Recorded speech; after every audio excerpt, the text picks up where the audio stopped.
Hello, everyone. Today is Friday, August 11th, 2023. My name is Evan. Welcome back to another edition of Stock Market Weekly, episode 694, presented by the Trade Risk, where we break down the most important trends, price action, and noteworthy moves every single week for you across financial markets. We're going to jump right into the headlines today. Back-to-back down weeks for stocks. It's been a long time since we've seen this much weakness, particularly when you go under the hood, when you go outside the market cap weighted indices and growth stock land and other places. We are seeing some more significant pullbacks develop. We've got the Dow Jones, which is really still the best house in the neighborhood right now. If you look at its performance, it really is kind of shrugging off a lot of this broad weakness.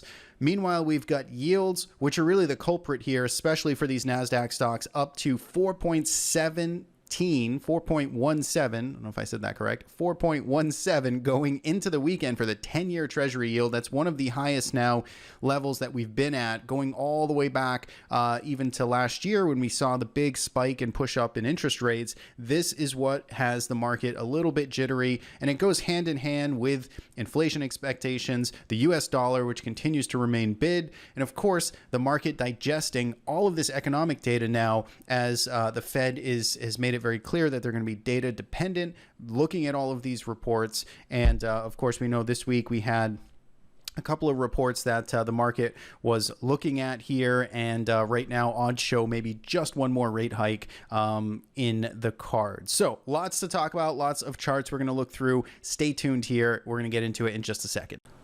All right, here we go. We've got some charts. We've got Warden TC2000 open for you Warden subscribers. I am hosting a webinar this coming week, the 17th, August 17th. I'm going to be showing folks how to code using their PCF formula, their PCF syntax in TC2000. So if you're someone that wants to learn how to code, want to get some scans built yourself, trying to do some more involved, intricate things, or even just some basic things, check out the webinar, the workshop really that we're going to be hosting this coming Thursday. Limited availability and should be fun, and I'm finalizing all of the content this weekend. So hope to see you there for you TC2000 users. Now let's get into the numbers here. Let's take a look at how markets performed. If you follow my mouse up here, you can see only the Dow Jones was positive this week. It was up over 0.5%, in fact, so 0.67% up. The S&P, the Nasdaq, the Russell, all in the red. You can see the Nasdaq and the Russell 2000 down about 1.6%. Take a look at the 1 month returns now. You can see 3 of the 4 indices in the red. Dow Jones still positive here. So you can see that it is still, broadly speaking, holding up a lot better. Seeing a little bit of that benefit of rotation, and we're going to talk about that as we go throughout this video. If we take a look at the volatility regime, you know, this was a down week for stocks, but we did see volatility come out of this market, which was encouraging to see at least. We've got Nasdaq vol, which is just hovering over 20 right now, down from 22 last week. We've got the VIX back at 15, down from 17 last week. So it is at least encouraging that we're not seeing a total shift into a new volatility regime. I consider that a slight win, at least for the bull case throughout this pullback. Now, if we take a look at the sector performance this week, you can see that, again, we had a good flurry here of sectors that finished in the green. Energy, healthcare, utilities, these were the standouts here. Energy up 3.5%, healthcare up 2.5%, and then utilities were up 1% this week. So certainly not a tech, no technology in here. In fact, if you look at the bottom of this list, technology was down almost 2.5%. So followed by consumer discretionary and materials. So certainly, when you're looking at those growth names, a lot of traders focused on technology stocks. This is not the place to be this week. It was definitely a painful week in that area. Meanwhile, the more defensive tone, or at least cyclical tone, is starting to do much better. If we take a look at our smart trend filters, so this is a custom indicator we've built out for TC2000 and for TradingView users as well, you can see that we've got a lot more neutral to negative readings creeping in here. So look at technology. This one actually rolled over last week. So this was on Friday. You got our first sell signal printed in technology for the first time since April early this year.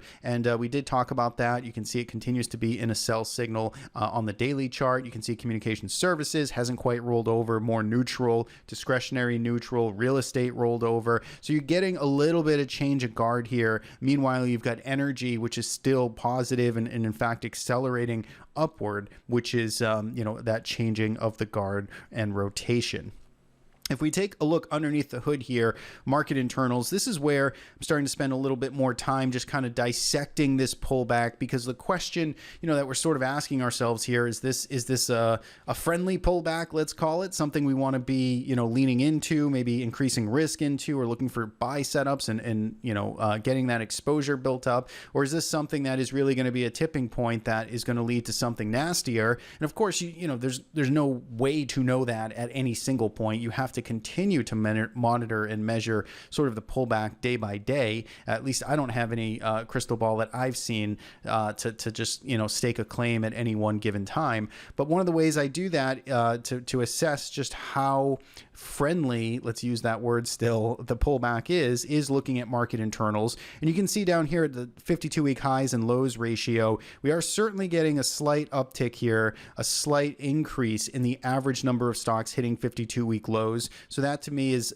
a little bit concerning at this point, but it hasn't quite hit a big tipping point. It hasn't quite hit a level where I am overly concerned. Right now, I'm kind of staring close at this ratio, just trying to see how this shakes out day by day, recording the numbers, looking at the individual sectors and leadership groups, and just seeing how much they're breaking down. So let's continue to pay attention to it. A little bit of a penalty box here, but again, you would expect some weakness and some uptick in stocks hitting 52-week lows when you get a pullback. It's basically inevitable. It's just that you don't want to see that ratio skyrocket in the opposite direction. If we want to look at stocks above a 200 SMA, you can see that's cooled off. There's now only about 55% of stocks that are over 200 SMA. And then if we look at stocks over a 50 SMA, you can see this is now the lowest level it's been at since going all the way back to basically June or early June of this year. So about 47%, a little less than half of stocks in the NYSE are over their 50 SMA. Now let's take a pulse check here on IBD. So shout out to IBD. In fact, I was on their show this morning, IBD Live, hanging with the crew. It was pretty fun market open where we were trading it, calling out stocks and getting a pulse on the market. They are sponsoring the show, so thanks to IBD. You can support the show, support IBD. There's a link in the description, and it's to their digital platform. It's pretty nominal fee monthly, gets you access to a lot of different lists, curation, editorial content. And so this is their IBD 50. I actually noticed a lot of changes here this week. So they rotated, this is the top 10 names on IBD 50 list, and a handful of these, I think they had about 5 or 6 turnover here in the top 10. But basically, when we look at the 1 week numbers here, you can see a very mixed bag. We had this STRL, which is one of the new names they added. So this was obviously up big. CELH, this has been on here for a while. But they also added like Lee Auto, and this is certainly got hit. So you can see, just generally speaking, kind of a mixed bag here. Speaks to maybe the uncertainty and especially in the growth areas of this market. So check out again the link in the description of this video for more from IBD. Now let's get into commodities here. So on the week we got natural gas, which is trying to really pop up. Now it did lose a lot of steam here later in the week, so we'll take a look at that a little bit later in the show. But natural gas up 7%, standing out. Dollar index was up almost 1%. That's a big move for the dollar index, a second consecutive week higher. Oil was flat to slightly up. Agriculture down a little bit. Gold down 1.5%. Copper down almost 3.5%. And silver 4%. A lot of pressure here on commodities over the past couple of weeks. Now, as we talked about at the beginning of the show, the big kind of warning point, let's call it, in this market, and we've been talking about this for months, frankly, is what is the, even when things were all rosy, when markets were just up and up the last few months, the one wrinkle, the one risk to markets that I could come up with was just rates that were going to continue to push higher, really spiral, sort of uncontested, out of control. And we're not so much at that melt up phase, but we're certainly in a spot now where the 10-year yield up above 4.17, getting closer to a breakout zone. I mean, this looks like, across the 10-year, let's just zoom in on the 10-year for a brief second here. I mean, this just looks like one big textbook, beautiful continuation pattern, but that's going to be a problem for equity markets if we continue to just see yields rip up to break out to new multi-year highs, new decade highs, 4.5%, 5% plus on the 10-year yield. How are NASDAQ stocks going to take that? I mean, maybe we're seeing the repercussions already slightly, but that is obviously the big concern here. So treasury yields not moving favorable this week. Now let's get into some of the price action here. So when we're looking here at the S&P 500, you can see that this is the roadmap we've been looking at. We've got, let's see if I can clean this up a little bit more. Got this blue line here. How do we get rid of that? I should know. Let's see if we can do this in real time. Is that it? Yeah, there it is. Okay. Yep. Save me a little editing on the video. Okay, so here we go. S&P 500, second week down, just slightly. So a little bit of a follow through, but mostly a fairly indecisive week. So you can see the wicks on top and bottom. We shrunk a little bit in our range here, and we're kind of just hanging out. If we look at this structure here between about 4,300 and 4,600, we topped out above 4,600. We've got the bigger level down here around 43. And as we talked about last video, frankly, a pullback, even getting all the way back to 4,300, which would look terrible, would be about a 6.5–7% pullback from highs. And just given how much ground the S&P has covered since either the beginning of this year or call it from the late 2022 lows, I mean, this has been a very good run and trend off of the lows, and a 5–6–7% pullback really shouldn't be, from a historical standard, that much of a surprise for markets. Now, it might mean some pain certainly in the short term, but I wouldn't certainly rule it out as a possible target, let's call it. You can see on the daily chart here, it's been fairly orderly for the S&P 500. We've been kind of grinding down, minus maybe just this one day here, which, again, I didn't love the kind of gap down and urgency sell-off that we saw here back on August 2nd. But if you remove that day, or even just taking that in stride, it's been fairly orderly, kind of contained selling as the market sort of walks itself down. So in the short term, I am waiting for this market to prove itself. We've got just this nice orderly downtrend in line here. You can see we're slowing a little bit. First step usually when we're pulling back like this is let's just try and get above a prior day's highs, right? That's a very simple way to understand, engage, and measure market strength. Are dip buyers coming in? Can they actually sustain, take out a prior day high? That's usually step one. So far, just unable to do that. We have just been, again, basically opening towards the highs, closing near the lows. So until and if that happens, that's probably your first real measure of strength. We're still in kind of a pullback, profit-taking mode. Longer term, again, I'm still looking at 4,300. You could use this 4,400 area, which is where the market found some support in early July. But generally speaking here, we're just in pullback mode, and I'm not looking to be too much of a hero here for the S&P 500, just rather, kind of let the chips fall and waiting for some type of breakout of this pattern. Now, the Nasdaq 100 is where things are just getting, I guess the selling is, a little stronger, let's call it. It's still semi-orderly. You've got some distribution days lined up here. You've got some sell days that, really have taken this market back down. Thursday, for instance, the whole broad market, right, was on a rally, was starting to get some momentum to the upside, and then it just rejected above the prior day's highs, closed near the lows, and then we gapped down on Friday. So we really just haven't been able to sustain any solid bid here in the Nasdaq. For me, 372, this is a level we've looked at for quite some time. I really want to see the Nasdaq get back over that. So far, we're holding, steady below it. So for me, it's kind of just again, a wait and see mode. Technology's been the weakest sector out there that hasn't been changing. And of course, as we talked about, if we take a look at treasury yields, this, explains probably a lot of that weakness. This is one of the more rate sensitive sectors is technology. So when you've got yields that are breaking out, you tend to get a lot more weakness in tech stock first. So Nasdaq got to get back over 372 for me. just kind of consolidating, and I'd pick apart, some of the relative strength individual stocks, but tech still seems a bit heavy here. And if we go to Russell 2000, you can see again a slightly more orderly, but down about 4.25% from the highs that it made about 2 weeks ago, up around 199. You can see that it's just again same thing, unable to hold above a prior day's highs, still kind of just selling off in a nice neat orderly channel. And until we can get some buyers to defend and take out a prior day's close or high, I just again want to be open-minded that this pullback can certainly continue. So that's kind of the read there on the majors. If we look at the Dow Jones, I mean, this looks a heck of a lot better than everything else. It broke out of a pretty significant level around 345 a couple weeks ago, and you can see it's basing out and just holding up very nice and orderly here above its prior big 6-month breakout zone. So for me, Dow Jones just looks superior compared to the other indices.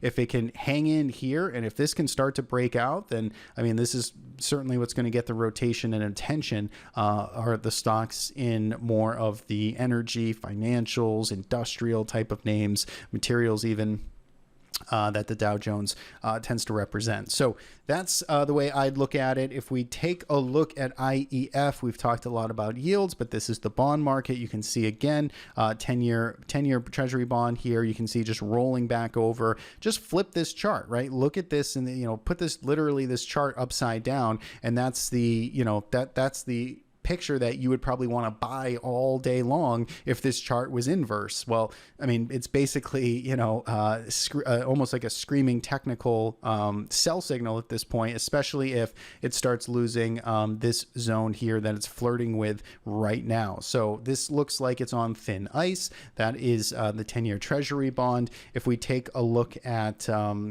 the dollar index, which we talked about, again, this has just found some consistent bid here as it moves back up to year-to-date highs. So the dollar index also threatening a little bit of a breakdown here. I'm sorry, a breakout here, which tends to go hand in hand with what yields are going to be doing as well. So keep an eye on the dollar as it tests this area, and same thing with those yields. Now, if we take a look at some of the strong sectors here is energy. So energy, XLE, take a look at this. You can see weekly close up 3.43%. That is not quite back to 52-week highs, but it's pretty darn close. It's got another percent or so until it starts making new 52-week highs. So energy certainly getting some love and rotation here. Even healthcare acting a lot stronger. You can see again, this hasn't really gone anywhere in quite a while, but it's certainly back up towards its 52-week highs, or its year-to-date highs anyway. So XLV certainly staying a little bit more resilient lately as those big mega caps roll over. So if we take a look at tech, Q's, Apple, right? One of the biggest weightings here. You can see that ever since its earnings report, it had this almost 5% gap lower, never even attempted to fill that gap. And it really just has been sliding lower ever since breaking this uptrend. So the uptrend that's been in place basically all year long finally snapped, and we're waiting to see where dip buyers are going to come in. And again, this is a chart very similar to Microsoft. So Microsoft in the sense of, yes, the uptrend got broken, but when we look at Microsoft up here, and we've talked about this level, the fact that, if we look back in history, boy, this is an ugly spot to fail, right? We talked about Microsoft breaking out, making new all-time highs, and then sharply rejecting those highs, and then seeing a total, kind of thrust in the other direction as the stock sells off. Well, now you've got the next, basically the two biggest heavyweights that are under the same similar behavior here. You've got Apple, which spent a few weeks more, a lot more time than Microsoft, but a few weeks breaking out to new all-time highs, and now you're seeing it reject back below the prior all-time highs, below those January 2022 levels. So this is certainly a concern in certainly the short term, I would say. Both stocks have had incredible runs this year, right? So again, when we think about stocks pulling back, they've had big runs. When stocks have big runs, you have to expect a pullback is going to come at some time. So it's just how you're going to risk management, and where, you're either going to trail a stop or you're going to look to get back involved. So the fact that a stock is pulling back is not the end of the world. We just want to keep a pulse on these big heavyweights like an Apple, like a Microsoft, which still just don't really have quite a bid showing up just yet, but Microsoft certainly looks, its slope, its pace that it's selling off at really is still pretty orderly, though, in the way it is pulling back, mostly on lower volume, kind of grinding lower. So it's not the worst behavior, but it just failed at a pretty bad spot. So that's some of the big weakness that we've seen there. Again, you can go right down the list. You got NVIDIA, right? So again, you got a big leader, and this is where the tech weakness is coming in. You're just seeing, an overhang here, a little bit of a hangover from tech and semiconductors and this leadership group and AI, right? All those great things that were fueling the market are now just all taking a little bit of a breather here. You go right down to even Broadcom as this rolls over a little bit more in the semiconductor space. So this is kind of the pressure, the near-term pain point in that tech trade, let's call it, as the Dow Jones gets the rotation and gets the more relative strength building up. So that, I think, is pretty much everything I want to talk about. Yields, I'm paying close attention to them. I'm also just building watch lists right now while things pull back, especially in tech and semis. Just keep an eye on what's holding up best, and make that list so you're prepared. Earnings season mostly out of the way, but we still have big things like NVIDIA, which is going to report in the next week or two.